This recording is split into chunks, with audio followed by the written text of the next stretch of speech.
Hello and welcome to General Lee speaking. Today is Monday, June 16th, 2026.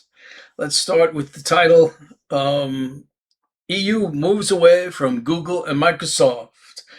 Apparently, the EU finds that Google and Microsoft Windows softwares are too invasive of people's personal security, taking information and just giving it to all and everybody who's interested in having it and sucking up every bit of information they can. So the EU has decided to now put forth its own web browser and its own Microsoft Office equivalent, Word, PowerPoint, Excel, versions that are not so requesting of people's personal information and passing it along to the authorities. So moving away, and I think that's something the United States could use. We've got such an invasion of our personal properties, information. It's not funny. We got cameras all over the place recording us everywhere. Our phones record what we're doing, send them. We really need a clampdown on that. And in fact, there was some kind of a clampdown of sorts with the renewal of the FISA uh, security legislation, which was enacted after 9/11 so that we could more aggressively go after people who might be plotting such horrific events. Except that years and years and years afterwards, we still got these rules that are supposed to have guardrails, but are routinely ignored, where we're just sucking up people's information, whoever, wherever, for whatever reason we feel like it. And finally, there's been some resistance, and it's not being reauthorized so quickly this time. I don't know if it's still being debated and or if it's been finally squashed. I find it hard to think that it will be squashed because the powers that be that want to get more and more information on us are very fierce. So hopefully that does get halted, although still so much more needs to be done. All right, ballrooms. Certain people, agencies have brought this White House ballroom affair to court that they shouldn't be allowed to do that. And some of the arguments going about whether this can even happen has to do with standing and injury. In other words, you can't bring a case if you're not a party directly affected by this, that you have standing because you're affected and you can point to some injury that you have. That's your affectation. And it's interesting, talk about standing and injury. You can almost argue anybody could have standing or injury in anything. If you just get, philosophical and stupid with it, just saying, I heard about it and it upsets me, so I have standing now. And it upsets me, so that's injury. But that's all for the courts to decide. And the courts these days, there's no telling how they'll go because we've seen that the courts will just go wherever they want and, cloak it in some kind of legal jargon when it's really just a matter of political, preferences on the part of the judges. All right, here's an interesting story about, healthcare in this country. How a couple had given birth. Of course, not both of them. The wife, the mother, but the agencies, which in this case was United Healthcare, declined the coverage for the baby, which had to be in the ICU unit because of complications.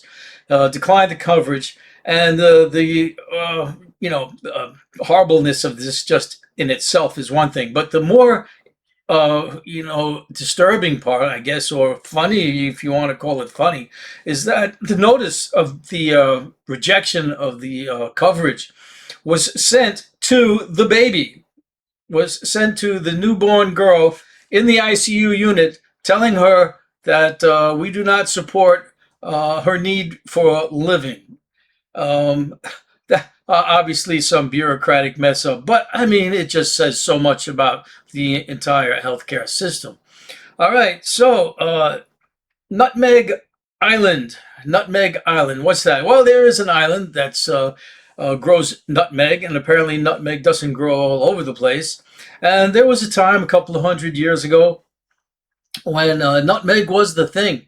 Oh yeah, you got some of that good nutmeg stuff? Yeah, I want some of that. And you could get a rocket high price for nutmeg. So nutmeg was seriously being, cornered by the market by these one couple of companies. A Dutch, the Dutch actually had control of this island, and just to show the twists of fate is that they were bargaining with England for this island, and the Dutch said, "Listen, I'll tell you what.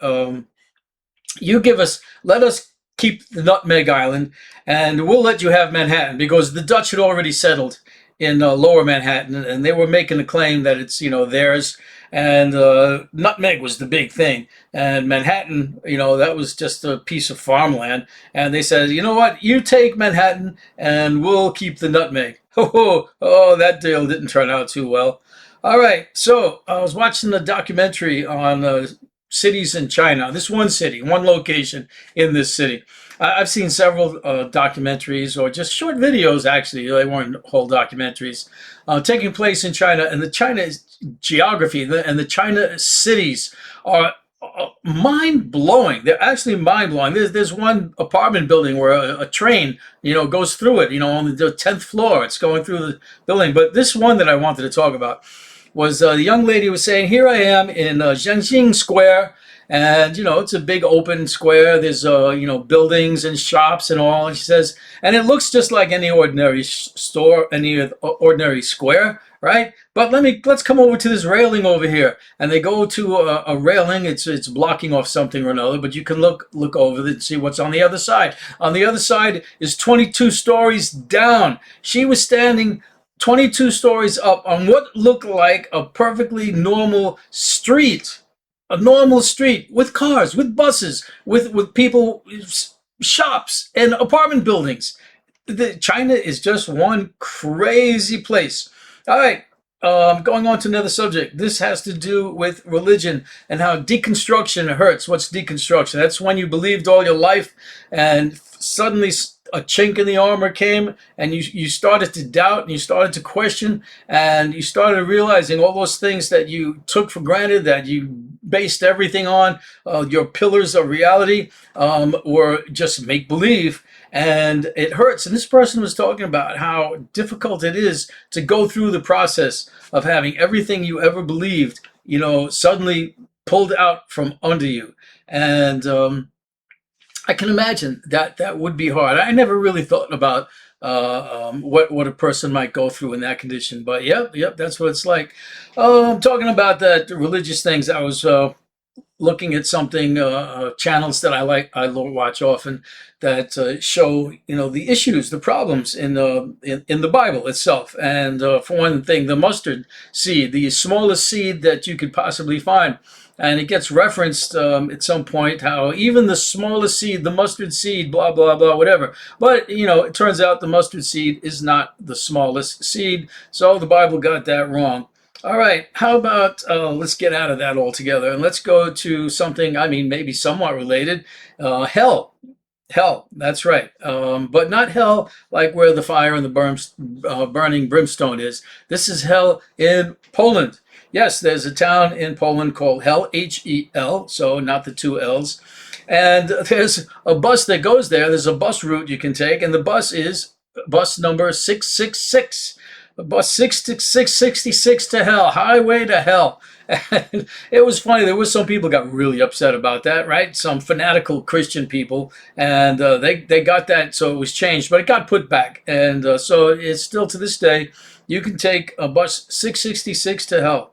All right, let's get out of religious things and let's go back to more up-to-date stuff. In Monterey Park, California, there was a referendum on put to the people for a permanent ban on data centers. They don't want any data centers in their town because these things are just crazy. They don't bring you any benefit whatsoever. Not the town. I mean, there might be some local employment, certainly only when it's under construction, but after that, these things require minimal personal maintenance, and then no humans need to do anything. Meanwhile, it sucks up water, it pollutes the air, and makes your electric rates go up. So they had a referendum banning data centers, and data centers are becoming more and more under bad vibes. They cost so much, and it's all about AI. And AI is not giving the returns that everyone was talking about they're going to. In fact, we're having what looks like an AI bubble where AI stocks are going to crash, and you're not going to get what you expected to get out of it.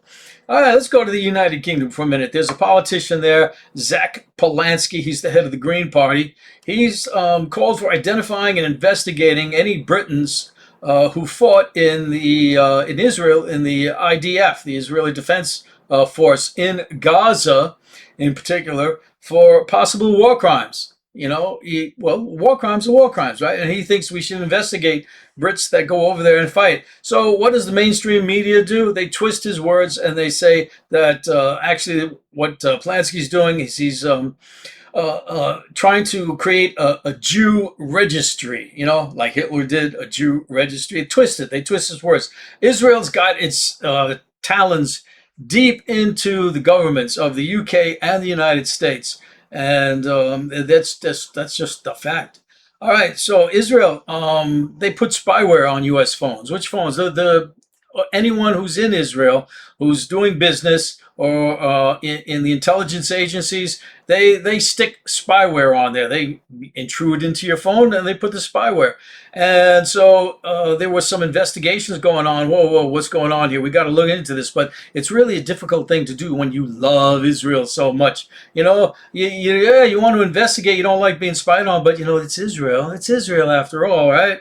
So what a twisted position to be in. You hate them and you love them.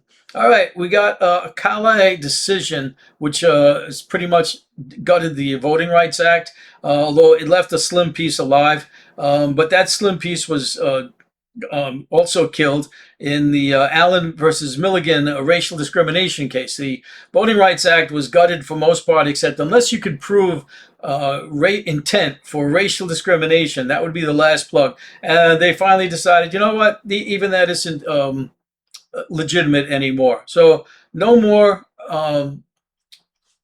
Civil Rights Act. No more of that. Just gone out the window. The Supreme Court, just another, not a court at all, just a political organization.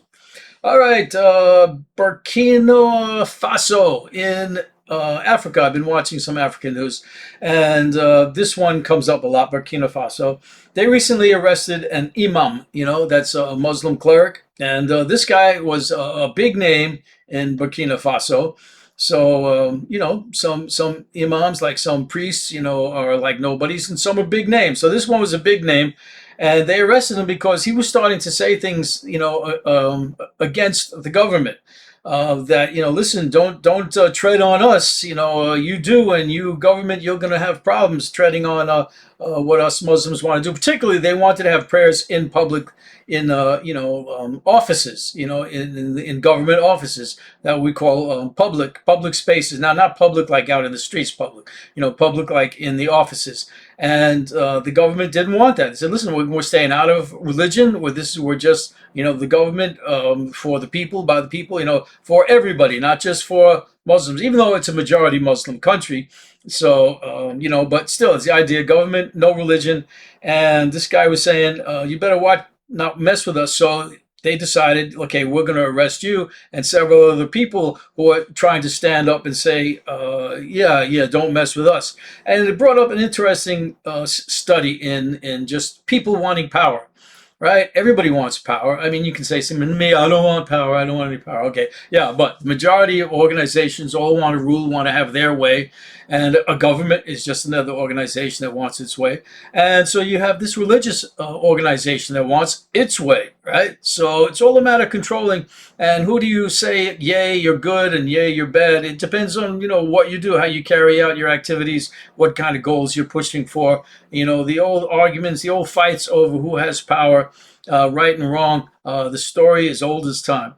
All right, so a federal judge is preventing Trump from shutting down the National Center for Atmospheric Research. You know, the Trump administration, they're just trying to destroy all the ancillary departments that are in the government. Even things like the weather prediction. You know, you want to know what's going to happen later. Are we going to get a storm here or not, so people can be prepared? And they just want to gut it. They just want to totally destroy it.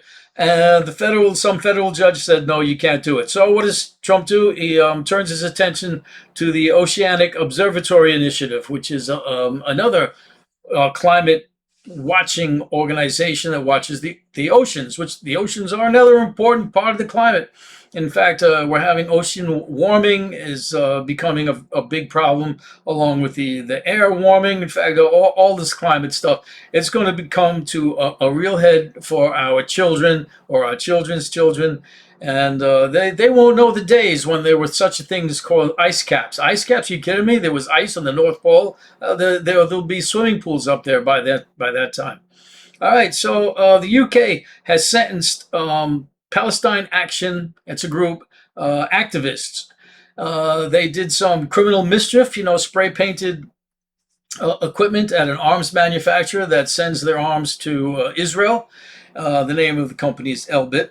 And so they got, sentenced for criminal mischief. But what the judges did was decide, we can attach terrorism um, punishment to this. This is a form of terrorism. But what they also did was they made a point that the jury cannot know this, that they couldn't know that there were terrorism consequences attached to if the jury finds them guilty, which, they would have to find them guilty. They did go and spray paint, equipment. They did break into the place. One of them had a scuffle with one of the security guards. All right. So, yeah, they were guilty of that. But they weren't told that they would also be charged with, under terrorism rules, which, entitles them for years in prison, like 6, 7, 8 years. And so that's the crookedness of this government. That's Israel with its talents in the government, making the judge decide, first of all, that he can add terrorism consequence, and then making sure that the jury couldn't know about it. This is the horrors that's going on with the justice system. And of course, our justice system now is totally corrupt with every person that's in there was hired to make sure they were a yes man to Trump. And they're doing things totally illegal. They're messing with juries, telling them things that they shouldn't be telling them, and end up with the lawyers getting disbarred and brought up on contempt. This country is going down that same path. It's like the UK and the US are tied together in that sense. All right, a Mississippi lawyer. He employed AI. AI, very popular. Is very good at writing stories. You don't have time to write a whole story. You present AI with the general idea, this is what I would like, and AI writes the story for you. Well, you can use AI, in so many things. Quickly look up how many of this happened, how many of that happened, when, where, whys, and then use it to your argument. Well, apparently there was a case being brought in Mississippi, in which the lawyers for the defense and the lawyers for the prosecution, both of them used AI to present their cases. And it turns out that AI, in their arguments, cited previous cases, because that's how these lawyers work. They cite this case back when, that case back when, that supports what they want. And the only thing is, the cases that were cited didn't exist. AI made them up. They hallucinated them. And the lead attorneys ended up being banned from that particular courtroom for 2 years for having done such foolishness. Well, there you go. Speaking of foolishness, that's all I have. And I hope you like, subscribe, and notify. I keep forgetting to say that at the beginning. I don't even know if anybody's here anymore.